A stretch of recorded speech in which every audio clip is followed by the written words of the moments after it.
Apex Business Centre. How may I help you? Hello, I'm calling about the seminar next week. Which one? We have at least 3 on next week. Do you remember the name? No, Oh, wait a minute.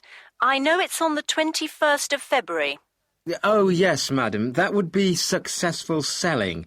It's a very popular seminar. That's the one. Now, can you tell me when and where it is, please? Certainly. It's being run from 10 till 4, and it's being held at the Central Hotel. It's next to the university. Oh, yes, I know where that is. Now, could I also mention an additional session we're offering on the day? There's a workshop on profit margins starting at 4:30 after the main seminar. Oh, that might be useful. But I have a meeting to go to. Anyway, how much is it? There's no charge for the additional session. The day costs £112 for each participant. I can reserve a place for you now, if you like. We do need to have £40 as a deposit and the balance on the day. Yes, please. My name's Carolyn.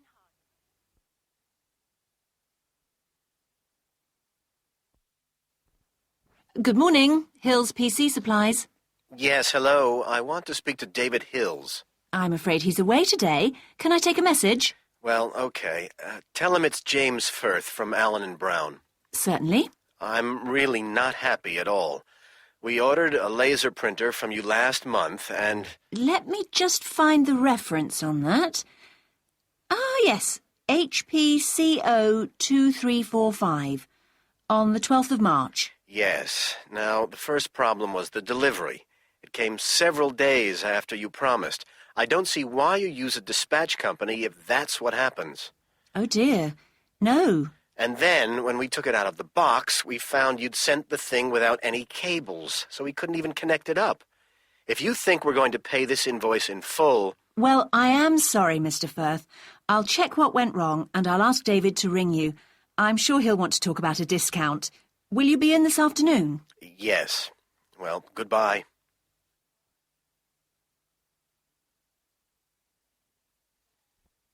Hello. Thank you for calling the Jefferson Recruitment Line. Here are details of our current job vacancies. First of all, we are looking for a manufacturing administrator to join a team led by the plant manager.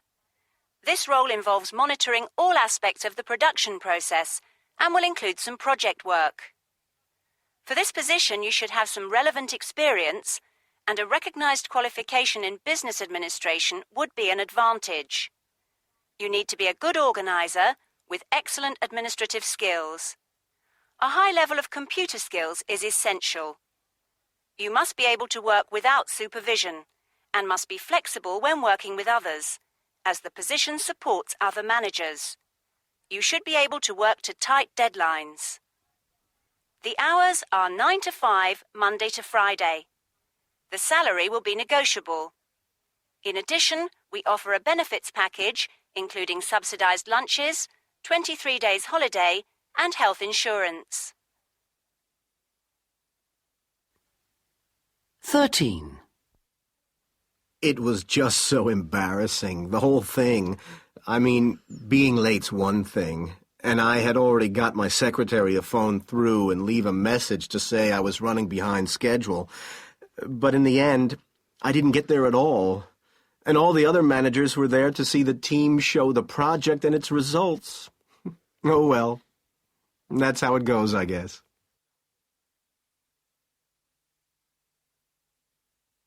14.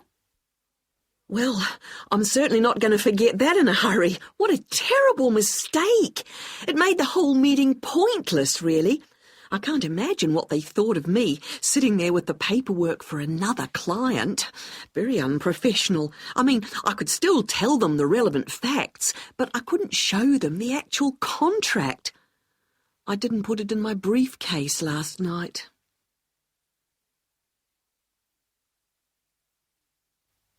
15. What a lost opportunity.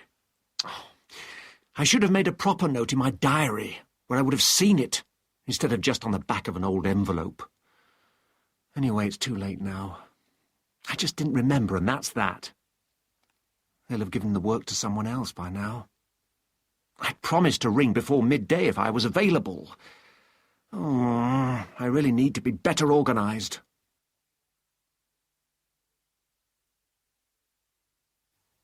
16. I was so busy preparing all the equipment for the presentation that I didn't notice the time passing. So then I asked reception to call me a taxi. I was still checking the papers when they rang to say it had arrived. But I couldn't believe it when he didn't know where the street was and drove all over the place. They'd already started without me by the time I finally got there.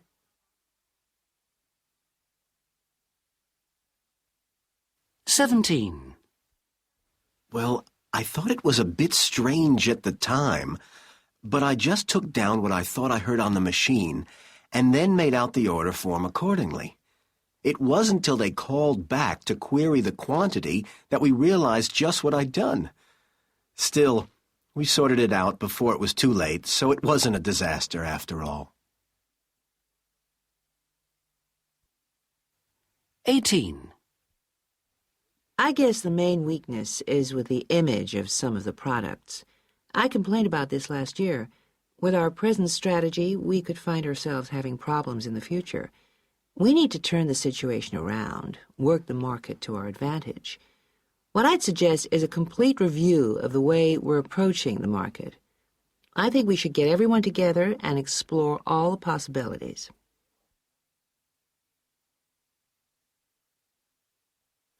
19. I'm very glad that you can come. I was worried that the invitations were so late that many key people wouldn't be able to make it. We do need your input. Your information is important. I understand you're planning to come by train. The train service can be a bit of a problem, but if you go to Medford Central Station, it's a direct line. That'll take you to Tower Square, and if you give us a call when you arrive, we'll send someone to collect you.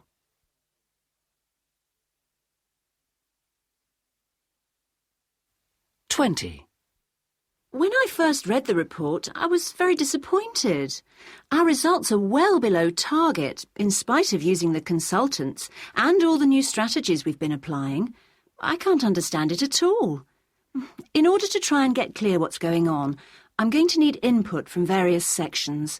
What I'd like from you, as soon as you can, is price comparisons for the different regions. I'll also need a report on how useful the consultant's advice was.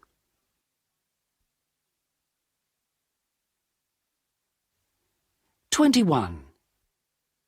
No, I mean, they've given me everything I asked for, so I can't really complain about that. They even invited me to come over and check the figures for myself. But I'd rather try to go through them here with you, if you could spare the time. Perhaps you could tell me what you think would be the best thing to do. I'd be really interested in your views. Your experience means you must have dealt with this type of problem before.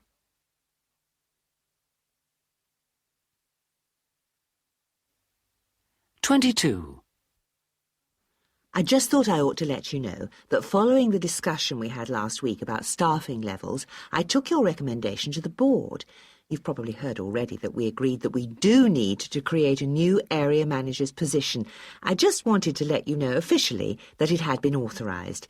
So now we can contact the recruitment agency and ask them to start looking around. They might have somebody on their books already.